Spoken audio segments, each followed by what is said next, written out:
Assalamualaikum warahmatullahi wabarakatuh. Di sini kami dari kelompok 4 ingin mempresentasikan mengenai penjelasan kausal atau hubungan sebab akibat. Sebelumnya, perkenalkan nama anggota kelompok kami. Yang pertama, nama saya Anggar Mahanani dengan NPM 1901010104, Indah Nurul Kusuma dengan NPM 1901010117, Ilham Deka Darmawan dengan NPM 1901010134, Dita Puspitasari dengan NPM 1901010142, Raihan Ramadhani dengan NPM 1901010146, dan Maulita Restuningrum dengan NPM 1901010174. Assalamualaikum warahmatullahi wabarakatuh. Jenis penjelasan yang pertama, penjelasan penyebab fisik. Penjelasan kausal dari suatu peristiwa atau fenomena yang mengacu pada latar fisiknya. Contohnya,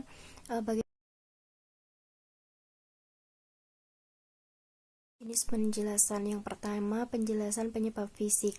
Penjelasan kausal dari suatu peristiwa atau fenomena yang mengacu pada latar fisiknya. Contohnya, bagaimana kita mendapatkan ban kempes ini. Nah, penjelasannya, jika kita sedang mengemudi di hari yang sangat panas, kita mungkin mencatatnya atau mengiranya sebagai bagian dari penjelasan kita tentang penyebab ban tersebut. Selanjutnya, kecukupan penjelasan konsep relatif, yaitu apa yang dianggap sebagai penjelasan yang memadai adalah relatif terhadap tujuan dan kebutuhan seseorang. Namun, penjelasan yang memadai tidak boleh terlalu rumit, tidak konsisten, tidak sesuai dengan fakta atau teori yang diketahui, atau tidak dapat diuji karena ketidakjelasan, sirkularitas, atau alasan lain. Testabilitas yaitu penjelasan kausal fisik menghasilkan harapan. Yang kedua, penjelasan yang tidak dapat diuji yaitu penjelasan yang menghasilkan prediksi yang tidak berarti atau tidak ada prediksi sama sekali. Penjelasan seperti itu dikatakan tidak dapat diuji. Kemudian yang ketiga, menjelaskan melingkar. Melingkar adalah penjelasan yang hanya menyatakan kembali dirinya sendiri. Yang keempat, kompleksitas yang tidak perlu, yaitu kompleksitas yang dianggap tidak perlu dan tidak diinginkan dalam sebuah penjelasan karena hal tersebut untuk alasan yang terbaik. Membentuk hipotesis. Pernyataan yang menyatakan bahwa X menyebabkan atau menyebabkan Y dapat diajukan sebagai hipotesis dan bukan sebagai iklim. Hipotesis adalah penjelasan kausal yang ditawarkan untuk penyelidikan atau pengujian lebih lanjut. Ketika kalian berhipotesis namun belum menyatakan penjelasan, kalian harus menawarkan apa yang menurut kalian merupakan penjelasan yang mungkin. Strategi yang paling umum yang digunakan dalam hipotesis yaitu inferensi untuk penjelasan. Dua metode untuk mengonfirmasi hipotesis.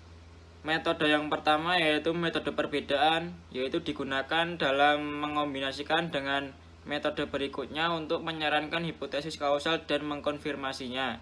Yang kedua ada metode kesepakatan, yaitu merupakan efek yang ada dalam berbagai situasi yang dikaitkan dengan kovarian dan beberapa fenomena lain, yang memungkinkan ada hubungan sebab akibat antar dua fenomena tersebut dan merupakan metode hasil rujukan yang menghasilkan hipotesis kausal. Metode perjanjian atau korelasi antara dua fenomena memberikan titik awal yang baik untuk hipotesis kausal. Salah satu jenis korelasi adalah di mana kemunculan satu peristiwa yang disertai dengan kemunculan yang lain. Kedua peristiwa tersebut dapat dikatakan terikat. Ada jenis korelasi lain, yaitu kovariasi. Kovariasi adalah istilah ketika variasi dalam satu fenomena disertai dengan atau kovarian dengan beberapa fenomena lain. Frasa Latin yang digunakan untuk kesalahan logika adalah yang pertama ada cum hoc ergo propter hoc, atau dengan itu dan oleh karena itu. Yang kedua ada pop hoc ergo propter hoc, atau setelah itu dan karena itu. Mekanisme penyebab dan pengetahuan latar belakang. Untuk mengembangkan hipotesis kausal, harus menggunakan akal sehat dan pengetahuan latar belakang mengenai apa yang menyebabkan apa dan bagaimana sesuatu bekerja. Konsep mekanisme kausal berasal dari filosofi sains dan metodologi penelitian dalam ilmu-ilmu sosial. Contoh yang terkenal, hemline pada rok wanita dikatakan sesuai dengan pasar saham. Saat hemline bertambah panjang, maka pasar saham menurun. Sama terkenalnya, ketika pengangguran menurun, maka pasar saham menurun. Gagasan mengenai penurunan pengangguran dapat menyebabkan penurunan pasar saham memang mengejutkan, tapi tidak terlalu masuk akal, bila gagasan pemanjangan garis bawah dapat menyebabkan penurunan. Hal itu tidak masuk akal karena orang tidak dapat melihat sebab akibat antara dua hal tersebut. Hipotesis yang pertama, yaitu peningkatan lapangan kerja menyebabkan penurunan saham. Ini lebih masuk akal, karena setidaknya orang bisa membayangkan bagaimana hal ini dapat terjadi. Metode diagnosis terbaik. Penyelidikan mengungkapkan berbagai gejala atau ketidakhadirannya. Metode diagnosis terbaik juga digunakan untuk membedakannya dari metode perbedaan dan metode perjanjian atau kesepakatan. Diagnosis sendiri adalah hipotesis kausal yang mewakili gagasan mengenai penjelasan terbaik dari berbagai gejala informasi lainnya. Diagnosis terbaik belum tentu menjelaskan gejala paling banyak. Contoh, peluru pada pistol Adams membunuh korban, dan Adams ternyata berbohong mengenai keberadaannya pada saat pembunuhan. Klaim kausal umum. Sebuah klaim kausal umum dapat dipahami agak berbeda dari klaim tentang peristiwa sebab akibat tertentu. Setidaknya beberapa klaim kausal umum ini dapat diberikan interpretasi statistik yang cocok untuk konfirmasi ilmiah. Contohnya saja, paman saya dapat penyakit paru-paru karena merokok. Itu adalah sebuah pernyataan tentang peristiwa sebab akibat yang spesifik. Sedangkan merokok menyebabkan kanker paru-paru adalah pernyataan sebab akibat yang umum. Ilmu pengetahuan itu terutama berkaitan dengan hipotesis kausal umum. Yang selanjutnya mengkonfirmasi penyebab hipotesis. Yang pertama, eksperimen sebab akibat yang terkendali. Di sini melakukan suatu eksperimen atau percobaan yang dimana membagi menjadi beberapa kelompok, yaitu kelompok terkontrol yang digunakan sebagai bahan untuk melakukan suatu percobaan sehingga menghasilkan hasil. Apakah hipotesis tersebut benar ataupun salah? Dua metode alternatif pengujian kausal hipotesis di populasi manusia. Yang pertama, studi sebab akibat non-eksperimental, mencocokkan sekelompok orang yang menjadi sasaran dengan kelompok kontrol yang serupa dengan belum melakukannya untuk melihat apakah frekuensi efek yang mungkin lebih besar pada kelompok pertama. Misalnya saja, mengetahui apakah obesitas berpengaruh terhadap penyakit jantung dengan mencocokkan sekelompok orang yang gemuk karena alasan yang lain dengan kelompok non-obesitas yang serupa untuk melihat apakah ada yang lebih banyak penyakit jantung pada kelompok pertama. Yang kedua, studi akibat sebab non-eksperimental, membandingkan sekelompok subjek yang memiliki efek dengan yang tidak memiliki efek untuk melihat apakah penyebab yang dihipotesiskan itu lebih menonjol pada kelompok sebelumnya. Misalnya, seorang peneliti yang membandingkan sekelompok orang yang memiliki masalah jantung dengan tidak memiliki masalah untuk melihat apakah ada yang lebih banyak obesitas dalam kelompok yang memiliki masalah jantung. Yang ketiga ada eksperimen pada hewan. Di sini melakukan percobaan untuk menguji suatu hipotesis dengan menggunakan hewan. Kesalahan dalam penalaran kausal.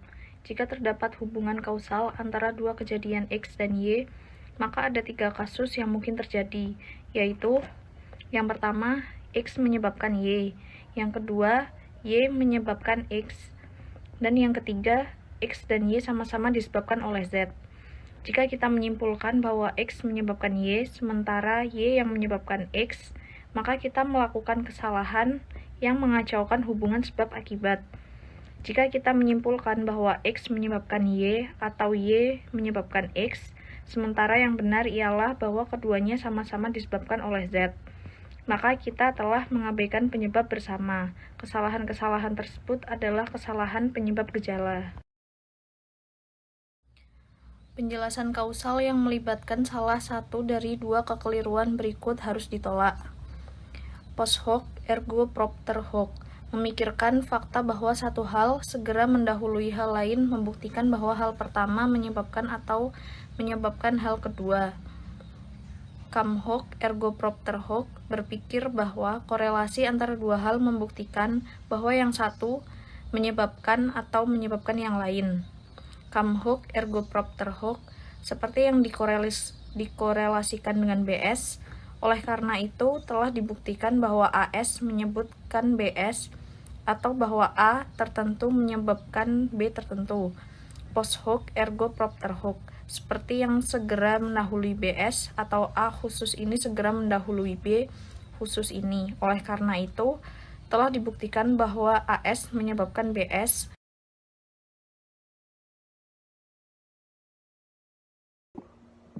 Penyebab dalam hukum.